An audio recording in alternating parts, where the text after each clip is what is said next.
podcast.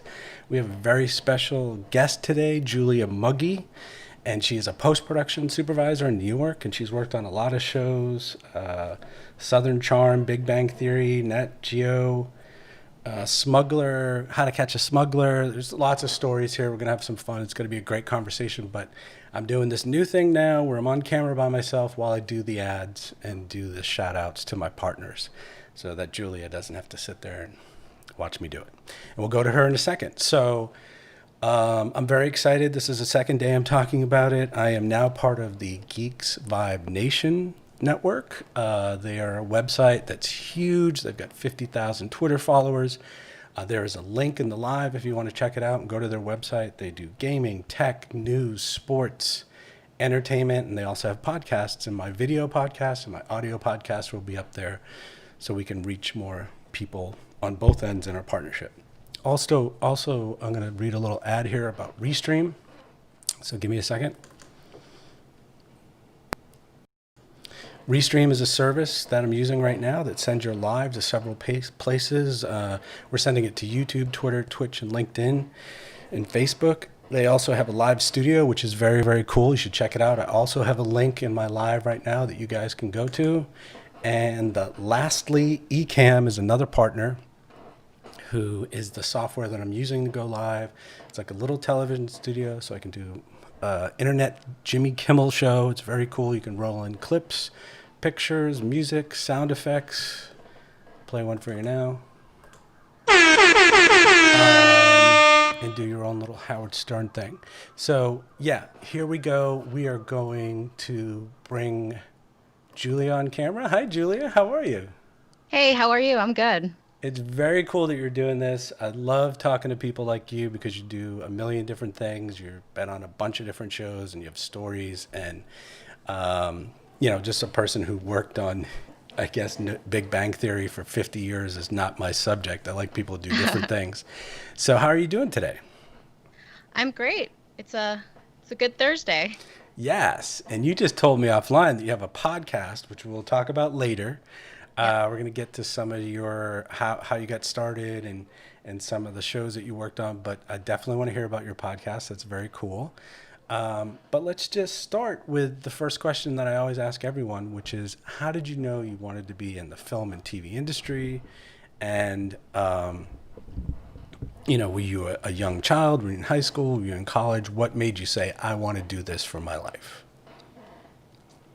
Well, when I was a kid, I was very into acting and performing and musical theater.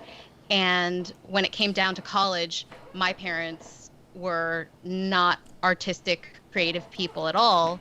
And they said, we will pay for your college if you get a real degree and you have to present to us that you can actually make money. So Okay. I couldn't go to school for acting. They wouldn't allow that, or singing or drawing or anything like that. So I got really in theater. We were in the drama club. Everyone that wanted to be a part of the drama club had to do every aspect of the theater. Okay. So I got to see what directing was like, lighting, sound design, stage management. And when my favorite thing was sound design. Oh, And I okay. loved it. I did it for 3 shows in high school, and I talked to one of the mentors at my high school, and they were like, if you want, you can look into sound design for film and television.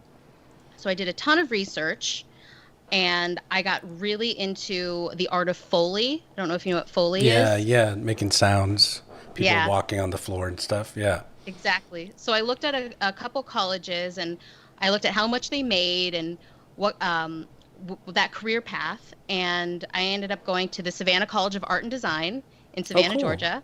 Yeah, because they have a sound design program that you can get a bachelor's in. So I was able to go there, and they had a great sound design program. Um, and I got internships right away. Following that path, and that's kind of how I got from doing sound design to now post management. Okay. And that's So, but when was the point when you're like, I want to do post-production supervising, I want to work in post-production? When did that happen? Like, I mean, I know sound is post-production, but how did you Hmm. make the jump from sound to post manager, post supervisor? So, so when I moved out to LA right after college, and I got a job at night because I was a 21-year-old Right. making $12 an hour as a receptionist. This is my first job, and you can't really live doing that much with $12 an hour. Right. Um, so I got a job at night for DirecTV Latin America, sound editing their promos, and I didn't speak Spanish. So it was just kind of listening and adding sound effects and mixing and delivering these little promos for DirecTV. And I realized that I hated it. I was in a dark room by myself for hours. Like, so, but I would do my day job during the day as a receptionist. And then at Right. 6 p.m., I would drive to DirecTV and work from like 6:30 till 2 in the morning. Yeah. And that was an as needed basis. So I would do that like whenever they needed me. And like I remember during the World Cup, they needed me for 2 weeks straight.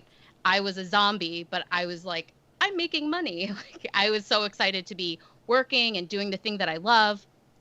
But then I realized I don't know if I love this. Like I'm sitting in a dark room by myself and I'm pretty social and this isn't really fun for me anymore. I'm just like I'm in a dark room and it's sad. Right. Um, so then I realized, maybe management is the way to go. And I had an old boss who was a post-production supervisor at Universal, and he told me how great his life was and how much he loved doing it. And I was like, maybe that's maybe that's the way I should go because I'm not an editor. I thought of myself as a sound designer, but also trying to get into Foley is super, super difficult Okay. with sound libraries and everything. Like somebody's got to die for you to get that job, like at Lucasfilm Okay. or Yeah, I wherever. was like that at Turner sometimes. Yeah.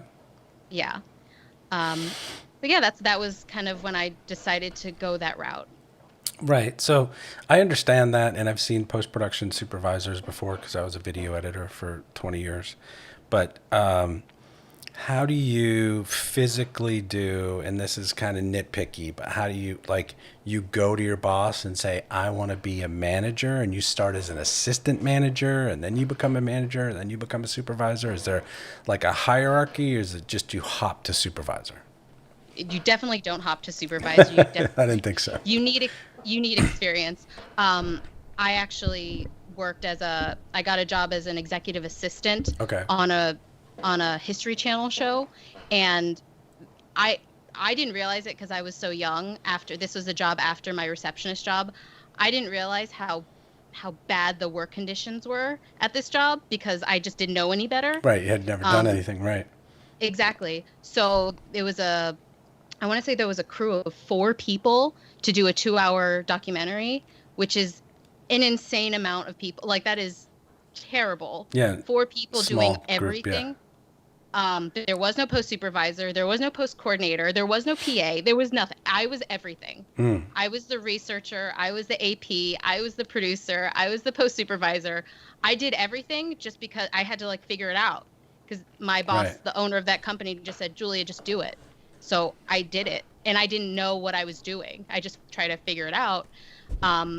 So when I moved on to my next PA gig, where I made $50 more as an actual PA, Right. I couldn't believe it. I was like, I'm making $50 more a week doing way less work.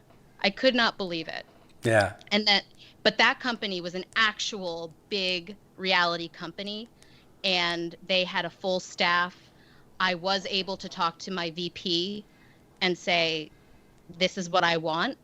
And she said to me, you can have that if you work for it, if you work hard for it, and you stay with us for however many years. And that's basically what happened. Right. Can you talk a little bit about reality television hours? Because I've heard it's insane. And you've just got tons of footage to go through, and you have a deadline, obviously, for it to air. what would you say about the hours? Is it worse than some of the other shows, or is it similar? Um, Personally, for me, I think the hours are great. I mean, it just you work hard and you work long hours when it's needed. When it's not, you clock out when you clock out. Okay. Like, um, at my job in New York, in LA, I would come in at 9 to 10. It was pretty relaxed, and I would leave at 6. Like that was it, Oh, okay. always. Um, but I worked on a daytime talk show that was absolutely insane. And they shot in New York. I was in LA. So I had to be up when they were at work, which was 9 Oh, a.m. yeah, yeah, And yeah. I had to be up at 6. And then Yeah. we were so crazy, I was up until 9 p.m. So, or I left work at 9 p.m. So Right. it just depends on the show, depends on the schedule. You make it work, Yeah, you know? you totally never know what you're going into when you accept a job, whether it's freelance or staff. Like Right. you can walk around the building, you can walk into an edit room, but you really don't know what you're in for. It kind of depends on the management and your personal Exactly. manager. Like it could go any which way. I was just curious if reality was more. Okay, so before I forget, there was another show on here that you had a picture of, and I'm going to bring up a picture. The Biggest Loser. What was it like to work on that show, and what did you do? So that was actually the first show when I went to the bigger reality show company in LA. Okay. That was the show I went on to, and I was a post PA. And this was back in the day when we were all doing tapes Mm.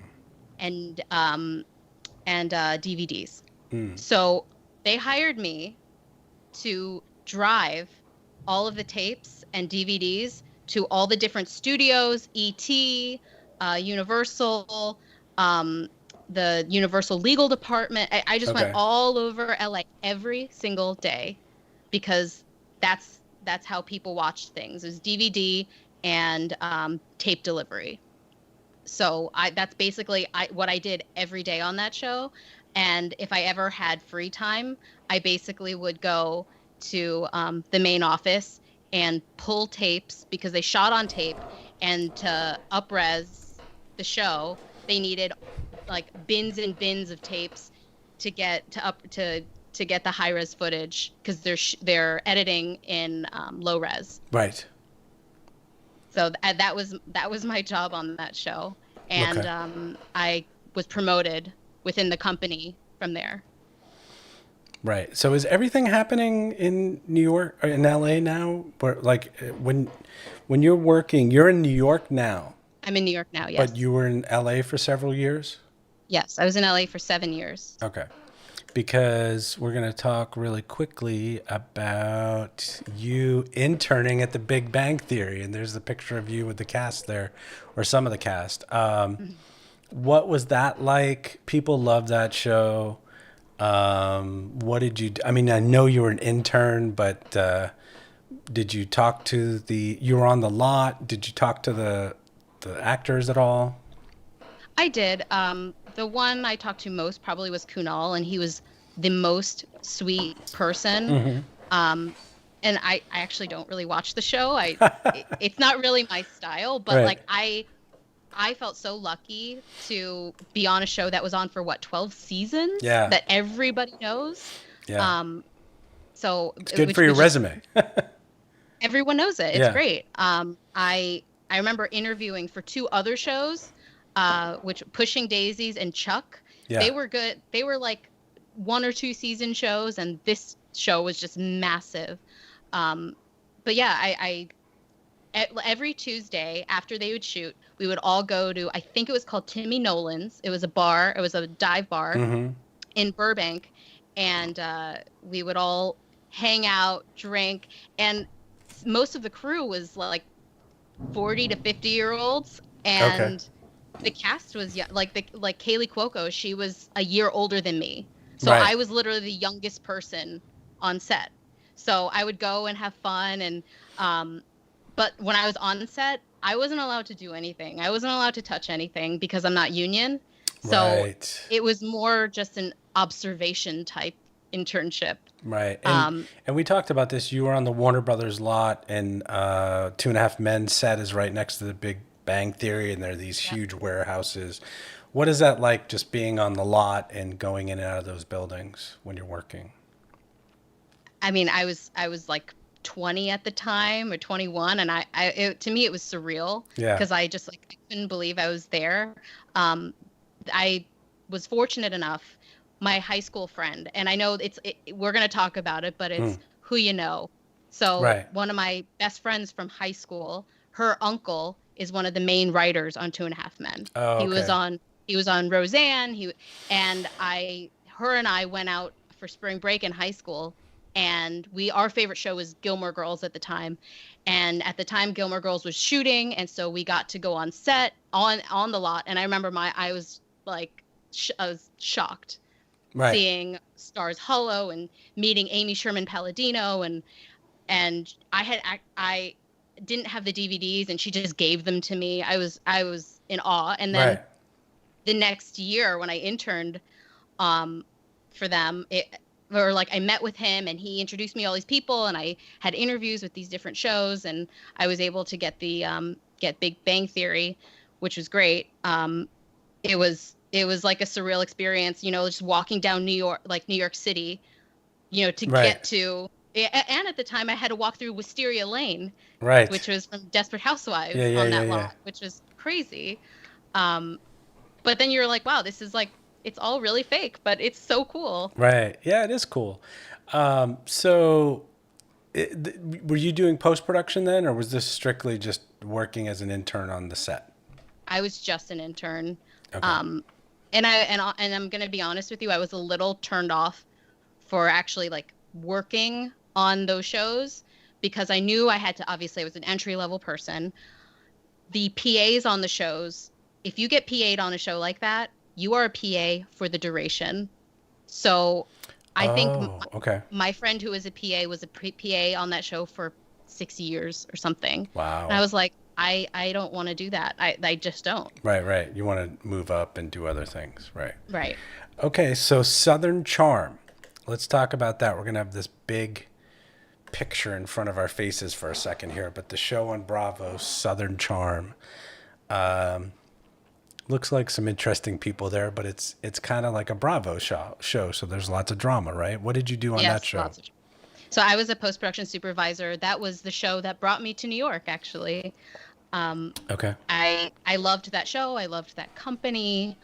I worked there for 3 years, and I worked on two to three seasons. I did 2.5 seasons on Southern Charm, and then I did 2 seasons of Southern Charm Savannah, and I did a spinoff called Relationship, where one of the characters goes. It's kind of Bachelor style, and he tries to meet some girls because he's a Lothario, if you will. Right, right. Uh, um, but yeah, that was a great experience. It was a small crew that did all of post in New York, and they shot in Charleston because that's where the show is based. Right.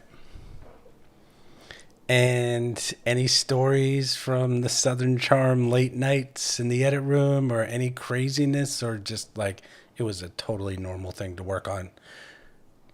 There's every show, every company I've worked at, there's always someone who's not nice. There's always um, a crazy person. Like it's kind of like wherever you work. Right. But it was pretty. I thought it was a great place to work. No one looked over my shoulder. No Mm, one was that's a important. Yeah. wondering what I was doing. I was always on top of whatever I needed to do. Um, I looked over my staff. I made sure everyone was situated. It was pretty easy. Everyone got to work around 10. If you had an issue, just call me. Leave around 6:30, 7 o'clock. It was a very steady show. I mean, sometimes it would be like really fast paced when we do reunions. I don't know if you've like seen these shows that have like Yes. these reunions at the Yes. end. That it would get a little crazy there, but other than that, we were pretty smooth sailing. I mean, they would order 10 episodes and then they would end up getting 16, something like that, Right. because the show would do so well. I think they're on season 7 or 8 right now. I forgot. Wow.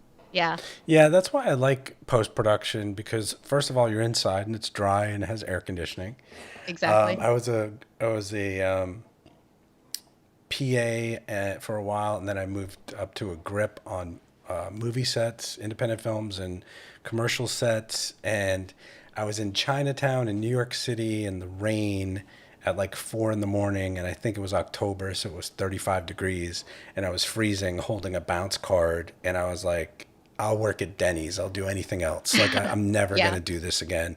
I'm done with this production. It was a 15-hour day. I was soaking wet. And then I just sort of transitioned. Same thing. I was like a receptionist for a day, and they're like, "He's horrible. Get him in the tape room." 'Cause- Sorry, you froze. oh, did I? Yeah, yeah. Now you're back. Yeah, no. I was saying that I was a receptionist for one day at a post production house called Click 3X in New York, and they were like, "He is so awful at the phones. Just get him in the tape room. He's just absolutely horrible." And then I became an editor, assistant editor later. Yeah, I just the production schedule and the hours is just absolutely brutal. So post is a little bit better. There are some Yeah, late so nights, but it is better. so I dipped my foot into stunts for a little bit. Oh, So I okay. definitely know the long hours and the craziness. Yeah. So yeah. I had a stuntman on here that I interviewed. His name is Jenin Gonzalez, and he jumps over buildings for the movies. So he'll jump from one Wow. building to the next, and it's a whole planned out thing. He does it on the ground first. He can jump into a tree and land on it and hold on to it. He does all this fire stuff with these things that he whips around and Yeah, circus that's stuff. cool. But he actually had some footage where he jumped off a two-story garage into one of those big balloon things. Oh yeah. And I was like, dude, why are you doing this? He's like, I love it. Because he came from parkour. So Yeah. when you have that parkour mindset that Hmm. you can walk along the edge of a building that's 4 stories high, you're already crazy. So Yeah. so the stunt stuff seems easy, I guess. Yeah. I did a little bit of parkour, but You did? it I wasn't good at it. I wanted to do it so that I could diversify my like stunt Right, right. portfolio. Yeah. But I'm a fighter, so that was why I wanted to do stunts. But I'm not gonna lie, it's very hard to do stunts when you have a full-time job. Yeah. You just can't do it. Yes, it is. Okay, so we're gonna move on to Nat Geo show How to Catch a Smuggler. I'm gonna put up a little graphic here, but if I could find it. But what was it like to work on that show? And that's what you're working on now? Yes, that's what I'm working on now. I am fortunate enough. I started on season 2. I'm fortunate enough to be working since I started on the show since November, and we're just finishing it in a couple weeks. So we finished shooting mid-February after the Super Bowl because we had to shoot in Miami, Okay. and then we wrapped, and then the pandemic hit. So Ah, we got so lucky with that because we finished shooting and then we just had to edit, so we could just do everything remotely from there, right. and everyone could keep working, which is really nice. And so I'm just curious because I know there's all different kinds of software. What software, this is really geeky, but what software do you use as far as so you can see the editor's screen and timeline and like, are you a little zoom picture in the bottom and you can see him work and be like, oh, well, maybe we should do this or, I don't look at anyone's work ever, oh, so okay. So that is not something you're that I big do. picture No. stuff. Okay. Yeah, yeah. But do you know the software that they're using to do that or, I mean, they do screen sharing, just like the regular screen sharing, like remoting in. okay. Um, but I haven't really been doing that. I'm busy dealing with the schedule, dealing with Okay. a lot of legal issues, which my show is crazy with legal Mm, issues, and dealing with updates because we deal with Nat Geo is all real. There is nothing made up about this stuff. right. It is when people bring in drugs from another country, they're actually bringing in drugs, and they're indicting them, or they're sending them back home, or putting them in jail for 19 years, or whatever it Right. is. And we need to be on top of those cases, which is just a ton of work because it's like 3 or 4 cases in an episode. Okay. So which is a lot. And do you know James Introcaso? No. He produces promos for Nat Geo. And he's in DC, and he's a good friend of mine. We worked on a TV show for Cartoon Network, and he moved out to DC with his wife to work on Nat Geo. I don't know. I know that we showed a clip from, it was like this UFO show, and they were like running and chasing the UFOs or something. I don't know the name of it. He also worked on The Deadliest Catch, or Oh. Was it like Ancient Aliens or something like yeah, but they were running in New Mexico, and the woman was like, there, and the other guy was like, no, there, and they're chasing UFOs or something in the promo. So I thought you might know him, but that's fine. No, I know some people at Nat Geo. I don't know him. We talked about, I worked at Smithsonian Channel for a little bit. It's a lot of the same people go back and forth. Okay. And, yeah. But I don't know him. So, okay. But I also don't really deal with promos for the shows that I work on. They might ask us to cut like a tease or maybe something for Instagram sometimes, but it's very rare. It's usually in-house that they do all of that. We usually do like a super tease, and we're really just focusing on the actual series. Okay. All right, so I'm going to ask you a question now. Every episode I ask someone a question about their industry. So I would say, what is your favorite TV show? Or even further than that, I would say, what would be your dream TV show to work on? So my favorite TV show is 90 Day Fiancé. Okay. I'm obsessed with it. Wow. Okay. I don't know if I would want to work on it. I know people that work at Sharp. I know, like, it is a show that I could work on, especially with all the spinoffs, and I maybe could get a job there. But I don't know if I'd want to work on that show. Okay. It's not, I mean, I'm going to judge it because I do love the show, but it's done very horribly on my, like, in my end. Like, if like you watch quality, as far as the quality of it is, okay. Yeah. If you watch, I mean, they get what they get, but when it comes to like green screen interviews, and like, if you watch any of those shows, you can see green in their hair. See, I'm horrified. Yeah. I'm like, who are they hiring to do this? Yeah. They misspell things. It's a mess, and that's a lot of my job is catching all the mistakes, and that show makes all the mistakes. And I tell my boyfriend, we watch it, I'm like, can you imagine if I was the post supervisor on this? Right, I'd be fired. But maybe they don't care. It's just a machine, that show. So right. So we love this show so much that we started our own 90 Day Fiancé podcast. Right. Where we go through each episode and just recap, tell stories, give our take on it. And my boyfriend's pretty funny, so that helps. But yeah, it's kind of a side fun project for us. Right. So what, I'm going to ask you some geeky podcast questions. What platform are you on? Are you on Anchor? I am on Anchor. Okay. Yes. My boyfriend has his own podcast, and it's on Podbean, I think. Yeah, Podbean. Okay, you can say what it is. Yeah. There's a lot of people watching my this. My podcast is called Love Is Out There. Okay. And his podcast is called Booze Your Daddy. It's all about booze, but okay. Yeah, that's for him. I like him already. Yeah. So is that on Anchor also? No, his is on Podbean.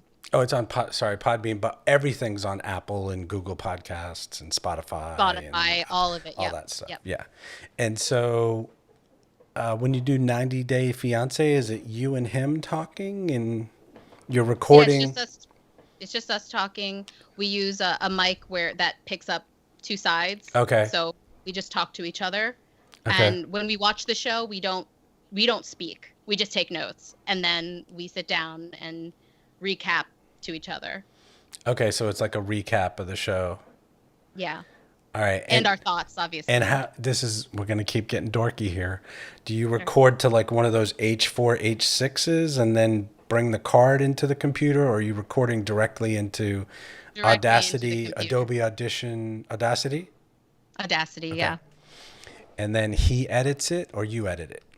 I edit it. He edits his own podcast. Okay. But if it were back in the day, I would have my Pro Tools set up. I used to have it all. Okay. But I got rid of that a long time ago. And yeah.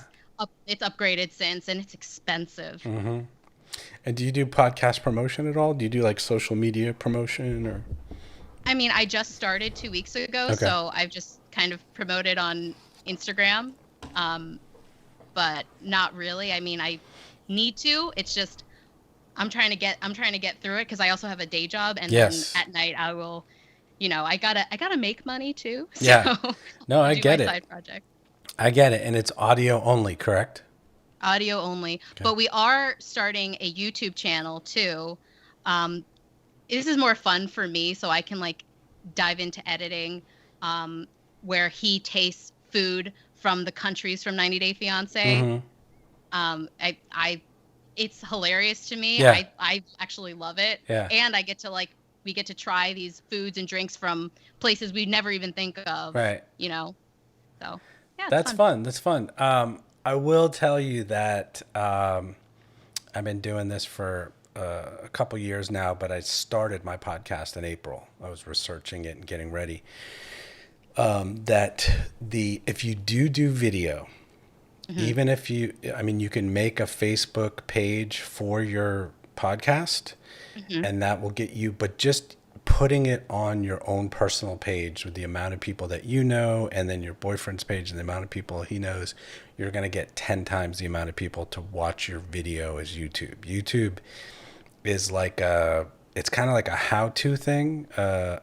how to edit in Audition, how to edit in Premiere.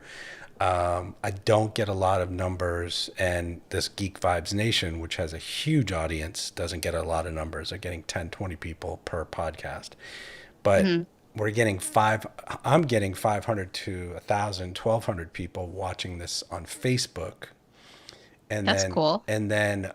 they're getting thousands to watch their stuff on Facebook. So, and their Twitter account is huge. But that's just some advice. And Sure. I'm taking this in a way that later on, when we're done with this interview in a couple months, because I'm so far behind, this is the 63rd interview I've done, and I've got Wow. 25 audio posted or 26 audio posted. So I'm catching Hmm. up. I'm doing 2 a week.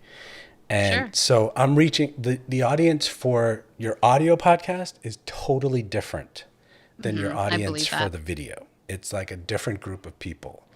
I mean, the podcast audience is very wealthy. They spend a lot of time listening, and they're very huge fans. They'll listen to the same podcast Hmm. over and over. A lot true crime Right. is huge, and then goofy stuff and fun stuff and Yeah. jokey stuff does really well in the video, right? Okay. So Yeah. it's taken me months and months and months, and I'm just giving you a little tidbit of stuff that will help. I Still, love it. I love and it. I think posting everywhere is good. I get 7 Hmm. viewers on Twitter and 12 viewers on LinkedIn and 10 viewers on Hmm. YouTube, but I still post there because you never Sure. know who you're gonna hit, and they might. And this is a little ways down the road, but this network thing, where you join a network Hmm. and you this guy who had a true crimes podcast, Eric, he went from 1,000 downloads an episode to 10,000 by Wow. joining a network. Because think about it. I mean, if you join a bunch of reality shows and make your own network with 10 people, now you get 10 Hmm. times as many fans or viewers. So you have Yeah. more power with Hmm. sponsors, with advertisers, the whole thing. So it's kind of interesting. I love podcasting. I could talk about it all day. Yeah. But I know you have to work. So let's wrap it up. Yeah. This has been great. I totally appreciate you being here. But let's wrap it up with some advice that you have for people who want to be in the TV industry or the post production side of it. So there are a ton of websites and Facebook groups that post jobs every day. There are just job posts there. Like you don't really need to know anyone. I've gotten a couple jobs just from Staff Me Up. So if you go on Staff Me Up, Mm-hmm. you can see a PA job, you can see a personal assistant job, you can see, and it's usually for a show, and they'll show what network it's for. Um, and that's just my biggest advice. And I have hired, entry level people that way. And I, I mean, and also networking is great. And if someone offers advice or whatever, take it. And Mm-hmm. if, it might, they're might be a job that comes from it, but if you have no experience and know no one, just go on Staff Me Up or join a Facebook group like I want a PA. That's a Facebook group. I need a PA or I want a PA. There are jobs on there all the time. I want a transcriber. You just type up things like, Right. and then you can say I worked on this show, and then they're like, oh well, if you worked on this show, you can work on this show. You know, Right. it's really about that, and that's the biggest advice if anyone has no experience and just wants to get into it. Now, I have one last question that comes from that, and that is, do you feel like a lot of the television post-production industry is in New York and LA? Like someone's living in Wisconsin or they're living in Ohio, they're going to have to move to these places to work on stuff, right? I mean, obviously Atlanta is a hub too. Right. So for me, because I have worked in several places and I also worked in DC, times have kind of changed because of the pandemic. So maybe I'm wrong, right? As of March of this year. Mm-hmm. But if you want to work and get an actual salary, New York and LA, definitely. Okay. I made a third of my salary in DC, and that's also a somewhat big city. Right, and DC's expensive. I made a third. DC's expensive. Yeah. I left because I couldn't afford to live there. Right, I totally get that. Because I made a third of my salary in I made 3 times more in New York. I was like, and New York is the most expensive place I've ever lived. Right. But oh, yeah. But I now I can afford it, you know? So yeah. New York, my God, I was there for 12 years. It was so expensive. And to move from New York to Atlanta, every houses are half price. Food is half price. Taxes are a third, a fourth of what they are in New York. It's crazy. We're ready to move. I mean, New York City is a dump right now. It's awful here. Really? Yeah. I mean, I'm in the Upper West Side, and there are homeless people just everywhere. I don't know if you know anything about what's going on, but a lot of the hotels are taking in homeless people, and they got to do something with their day, so they're just on the street all day long. Wow. And it's not that safe. So we're ready. End of the year, we're getting out. So yeah, it just became too expensive. Well, New Jersey's fine. Yeah, New Jersey's great. Yeah.